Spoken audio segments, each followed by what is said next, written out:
jalan menerima kebenaran Islam itu macam-macam, Pak. Jalan menerima kebenaran Islam itu macam-macam. Dan kita tidak bisa menyalahkan jalan menerima Islam itu, Pak.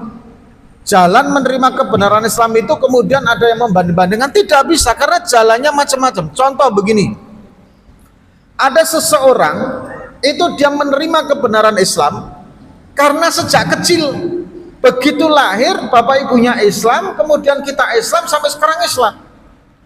Kalau ada orang yang ngomong, ah kalian ini keyakinannya mengikuti bapak dan ibunya, kurang afdol ini. Enggak, Pak, enggak bisa disebut kurang afdol, tetap afdol, karena jalannya memang kita ini harus bersyukur diciptakan oleh Allah Subhanahu wa taala sejak kecil sampai sekarang berada dalam milah yang benar, karena Allah mengutus bapak ibu kita untuk mengajarkan agama Islam.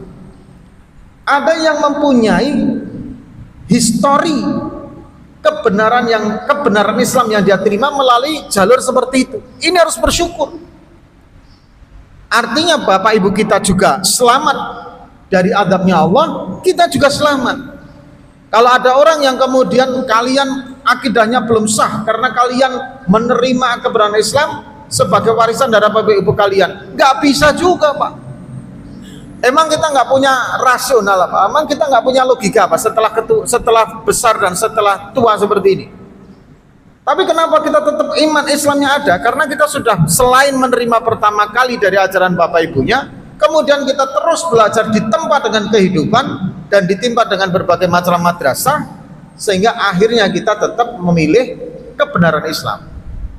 Nah, ini hadirin yang pertama kali. Ada juga yang kedua, menerima kebenaran Islam karena pernikahan.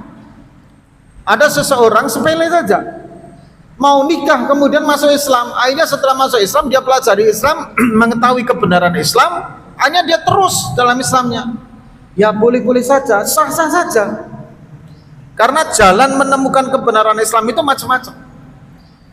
Ada yang melalui pertemanan. Ada lagi, Pak, ini Pak, yang justru karena mendengar adzan berkumandang itu, Pak. Ada orang rumahnya dekat masjid, berkali-kali dengar adzan, dia ajukan aja. Suatu saat dia merenung, dengar adzan, Allahu Akbar, Allahu Akbar, tersentuh hatinya, Pak. Luar biasa indahnya lantunan ini, masuk Islam. Bisa jadi karena jalan asbab hidayah itu macam-macam. Makanya hadirin, kalau masih ada yang suaranya bagus, merdu, yang adzan ya biar yang suaranya bagus dan merdu. Siapa tahu itu nanti menjadi asbab hidayah. Kalau yang sudah gemetar kayak gitu suaranya, ya kalau ada yang lain ya gantian. Tapi kalau nggak ada yang lain ya yang gemetar itulah yang dipakai, kan itu, Pak, ya. Karena memang adanya itu gitu loh. Nah, hadirin yang dirahmati oleh Allah Subhanahu wa taala, ada yang melalui jalan seperti ini. Mendengar suara adzan, kemudian dia beriman kepada Allah Subhanahu wa taala.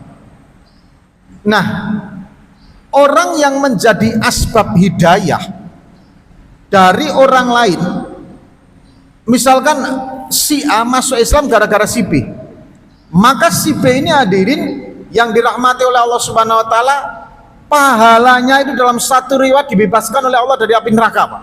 Kalau menjadi asbab hidayah orang lain seperti itu. Maka orang Islam ini, Pak, ketika melihat orang lain nggak mau taat, konsepnya harusnya itu bukan kemudian mengejek, kemudian merendahkan, tapi justru mereka risau agar yang lain yang belum mau taat itu bisa taat, Pak. Seharusnya begitu. Kenapa? Karena hadirin, konsep pahalanya yang luar biasa. Begitu juga kebalikannya, Pak. Ada yang namanya asbab hidayah, ada yang namanya man'un hidayah atau manik hidayah. Mani'un hidayah, penghalang hidayah. Penghalang hidayah itu apa, Pak? Orang muslim yang kemudian selalu membawa Islamnya, tapi justru tidak mencerminkan apa yang ada di dalam ajaran Islam itu sendiri, Pak. Wah, itu bahaya sekali. Ini jangan sampai kita berada dalam satu posisi itu. Naudzubillah min dzalik. Mengaku sebagai seorang, naudzubillah ini, Pak, ini naudzubillah, mengaku sebagai seorang pemuka agama, bajunya juga sudah identitas seorang tokoh agama, tapi kelakuannya naudzubillah min dzalik, Pak. Dia memakai identitas itu untuk mengeruk, memuaskan nafsunya. Dan itu ada. Dan itu ketika diekspos, nanti orang yang lain yang membaca, oh kayak gini toh Islam. Nah itu menjadi manek hidayah. Hati-hati, bahaya sekali itu, Pak.